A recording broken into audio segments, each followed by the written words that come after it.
आप सभी विद्यार्थियों का इस चैनल पर हार्दिक स्वागत है।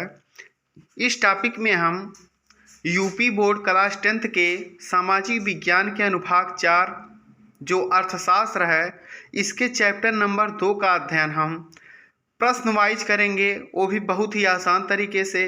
तो जो बच्चे इस चैनल पर नए हो कृपया चैनल को सब्सक्राइब कर लें। आइए बिना रुके हम इकोनॉमिक्स चैप्टर नंबर 2 का अध्ययन शुरू करते हैं। इसमें हम सबसे पहले अतिलघुत्तरी प्रश्नों को समझते हैं। पहला क्वेश्चन है, ये भी वेरी इंपॉर्टेंट है। बेरोजगारी से क्या तात्पर्य है? बेरोजगारी से क्या तात्पर्य है? इसका उत्तर होगा जीवन यापन हेतु जब कोई व्यक्ति अर्थोपार्जन ना कर सके, यानी जब जीवन जीने के लिए कोई व्यक्ति धन ना कमा सके, अर्थात उसके पास कमाई का कोई साधन ना हो, तो उसे बेरोजगारी कहते हैं। इसे हम और आसानी से समझ लेते हैं। यानी कोई व्यक्ति है, यदि वह जीवन अपना जी रहा है और वह पैसा नहीं कमा पा रहा है, यानी उसको कोई काम नहीं मिल रहा है, तो हम उसे क्या कहते हैं? बेरोजगार। अगला क्वेश्चन हम लोग देखते हैं। भारत के 200 जिलों में काम करने का अधिकार लागू करने के लिए कौन सा कानून बनाया गया है? वेरी इंपॉर्टेंट क्वेश्चन है।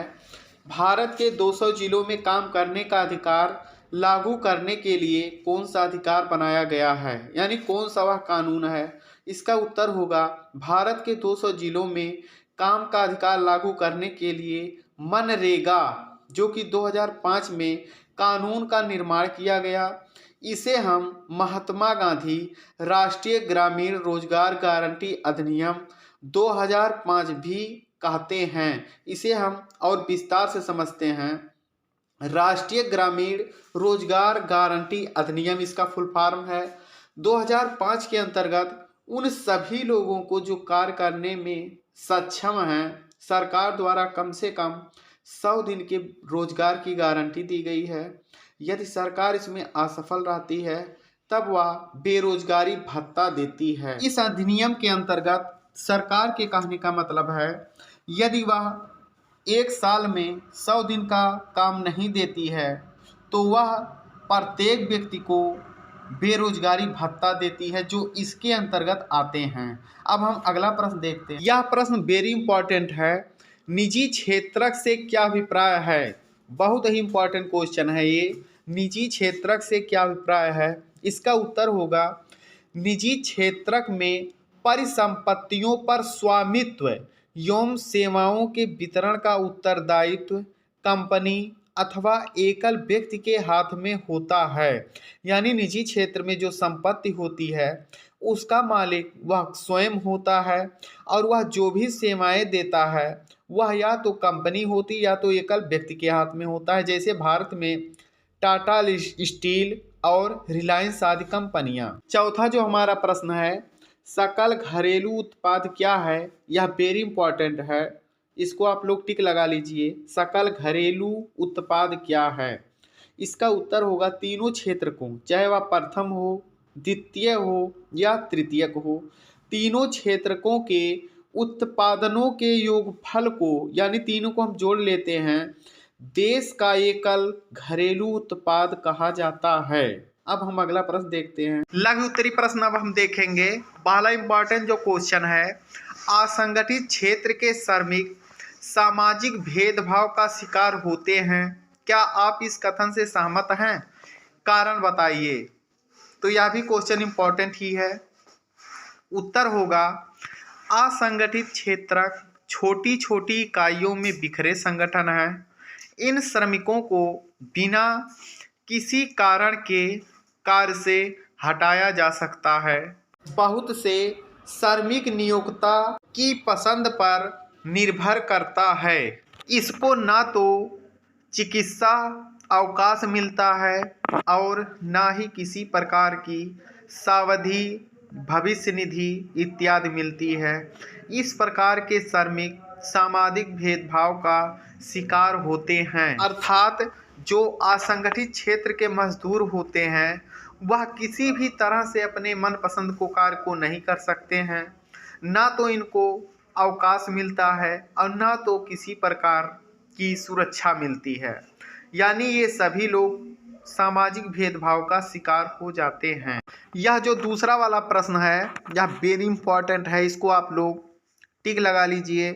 इसमें जो प्रश्न है, आर्थिक क्रियाओं से क्या तात्पर्य है, प्रमुख आर्थिक क्रियाओं का वर्णन कीजिए। वेरी इंपॉर्टेंट क्वेश्चन है। आर्थिक क्रियाओं से क्या तात्पर्य है, प्रमुख आर्थिक क्रियाओं का वर्णन कीजिए। अब हम इसका उत्तर आसान तरीके से समझते हैं। समाज में चारों ओर बहुत सी आर्थिक गतिविधियां संचालित रहती हैं। उन पर तर्कसंगत ढंग से विचार करने के लिए वर्गीकरण की प्रक्रिया अपरिहार्य है। आर्थिक क्रियाओं को निम्न 3 क्षेत्रों में विभाजित किया जा सकता है।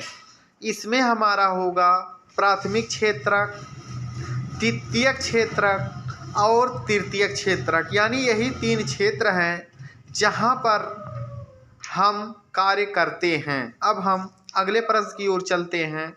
भारत सरकार ने काम के अधिकार को लागू करने के लिए क्या उपाय सुझाया है। यह वेरी इंपॉर्टेंट क्वेश्चन है। भारत सरकार ने काम के अधिकार को लागू करने के लिए क्या उपाय सुझाया है। इसका उत्तर होगा, भारत सरकार ने भारत के 200 जिलों में काम का अधिकार लागू करने के लिए एक कानून का निर्माण किया है। इनमें 130 अन्य जिलों को भी जोड़ा गया है। यह 1 अप्रैल 2008 के शेष ग्रामीण क्षेत्रों में कार्य का आरंभ किया गया। इसे हम महात्मा गांधी राष्ट्रीय ग्रामीण रोजगार गारंटी अधिनियम 2005 भी कहते हैं। यह जो हमारा राष्ट्रीय ग्रामीण रोजगार गारंटी अधिनियम है, यह 2005 में लागू किया गया था। इसके अंतर्गत उन सभी लोगों को जो कार्य करने में सक्षम हैं, सरकार द्वारा कम से कम 100 दिन के रोजगार की गारंटी दी जाती है। यदि सरकार इसमें असफल रहती है तब वह बेरोजगारी भत्ता देती है। यानी यदि वह 1 वर्ष यानी 365 या 66 दिन में यदि आपको वह काम देने में असफल रहती है तो वह उन सभी लोगों को जिनका यह कार्ड बना होता है उन सबको वह बेरोजगारी भत्ता देती है। अब हम अगले प्रश्न की ओर चलते हैं। शहरी क्षेत्रों में अल्प बेरोजगारी का उदाहरण दीजिए। वेरी इंपॉर्टेंट क्वेश्चन है। शहरी क्षेत्रों में अल्प बेरोजगारी का उदाहरण दीजिए। उत्तर होगा, रोजगार का नियमित तथा सुरक्षित न होना अल्प बेरोजगारी कहलाती है। इसका उत्तर है, रोजगार का नियमित तथा सुरक्षित न होना अल्प बेरोजगारी कहलाती है। उदाहरण के लिए किसी क्षेत्र में कृषि कार्य हेतु बहुत से श्रमिक लगे होते हैं। कार्य की अधिकता पर अधिक श्रमिक तथा कार्य की कमी, कुछ श्रमिकों को कार्य मुक्त कर दिया जाता है। इस प्रकार की स्थिति को अल्प बेरोजगारी भी कहा जाता है। अर्थात जहाँ पर जो श्रमिक कार्य करते हैं यदि वहाँ पर काम की कमी हो जाती है तो उसमें से कुछ लोगों को वहाँ से हटा दिया जाता है, यानी कि कार्य मुक्त कर दिया जाता है। तब हम वहाँ कहते हैं कि वहाँ पर अल्प बेरोजगारी है। अब हम अगले प्रश्न की ओर चलते हैं। प्रच्छन्न बेरोजगारी से क्या अभिप्राय है, स्पष्ट कीजिए। वेरी इंपॉर्टेंट क्वेश्चन है ये।